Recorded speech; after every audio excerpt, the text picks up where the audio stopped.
আজ শেয়ার করছি একটা অত্যন্ত সিম্পল ফ্রাইড রাইসের রেসিপি, যেটা চিকেন, মাটন বা নিরামিষ যে কোনো আইটেম দিয়ে কিন্তু দারুণ লাগে। চলুন তাহলে দেখে নিই কি করে বানালাম। 200 গ্রাম গোবিন্দভোগ চাল ভালো করে ধুয়ে হাফ এন আওয়ার মতো ভিজিয়ে রেখেছিলাম। জল ফুটছে, চালটা দিয়ে দিলাম। ভাতটা হওয়া অবধি অপেক্ষা করব। চালটা কিন্তু পুরো কুক করব না, 80% কুক করব। চালটা চাপ দিলে ভেঙে যাচ্ছে। সামনে চালটা হয়ে গেছে, মাঠটা ঝরিয়ে নিচ্ছি। ভাতটাকে একটা থালায় ঢেলে দিচ্ছি ঠান্ডা হওয়ার জন্য। কড়াইতে সাদা তেল দিচ্ছি, 1 চামচ ঘি দিলাম, 2টো তেজপাতাকে একটু ছিঁড়ে দিয়ে দিলাম, 2টো দারচিনির টুকরো দিলাম, 3টে এলাচ মাথা ফাটিয়ে দিয়ে দিলাম, 3টে লবঙ্গ দিলাম, হাফ জয়ত্রীটা দিলাম।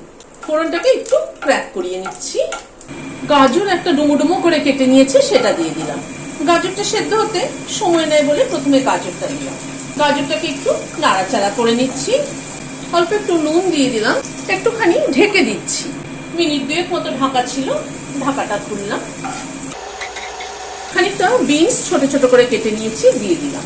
এই ফ্রাইড রাইসটাতে কিন্তু গাজর, বিনস ছাড়া অন্য কিছু সবজি খুব একটা যায় না। বড়জোর গ্রিন পিস যদি থাকে, গ্রিন পিস দিতে পারেন। ক্যাপসিকাম এগুলো কিন্তু কিছু যাবে না এতে। অত্যন্ত সিম্পল একটা ফ্রাইড রাইস, কিন্তু খেতে কিন্তু দারুণ টেস্টি। 1 ইঞ্চি মতো একটা আদার টুকরো কুচি কুচি করে কেটে নিয়েছি, দিয়ে দিলাম।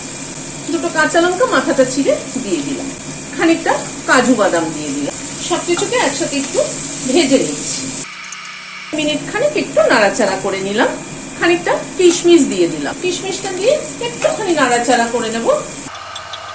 এরপরে ভাতটা অ্যাড করে দিচ্ছি। এবং এই ফ্রাইড রাইসটা কিন্তু গোবিন্দভোগ চাল দিয়ে ভালো লাগে। অন্য দেরাদুন রাইস দিয়ে করলে কিন্তু ততটা টেস্ট হয় না। এবার ভাতটাকে একটু ভেজে নেব। পরিমাণ মতো নুন দিয়ে দিলাম। চিনি দিচ্ছি বড় টেবিল চামচের 1 চামচ। চিনির পরিমাণটা কিন্তু এই ফ্রাইড রাইসে একদম ঠিকঠাক হতে হবে।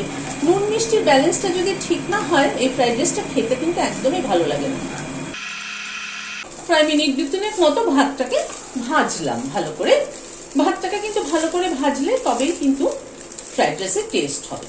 গ্যাসের ফ্লেমটাকে বন্ধ করে দিই, দিয়ে সার্ভ করে দিচ্ছি। ফ্রাইড রাইসটা আমি চিকেন দিয়ে সার্ভ করছি আজকে। ভিডিওটা যদি ভালো লেগে থাকে তাহলে একটা লাইক এবং সাবস্ক্রাইব করার অনুরোধ রইল। আজ তাহলে এখানে শেষ করছি। নমস্কার।